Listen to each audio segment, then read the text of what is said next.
So ayan guys, nag-adjust kami ng preno. Nag-adjust kami ng preno dito kasi sagad na dito. So, ito yung brake ng angkla. Yan, kung gaano kalaki, oh. Napakalaki.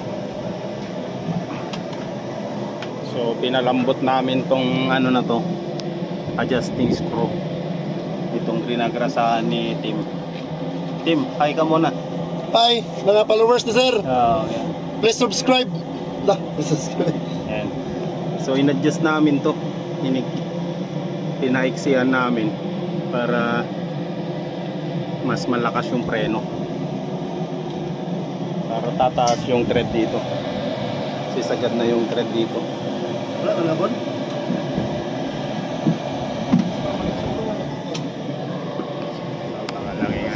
Napakalaking preno guys.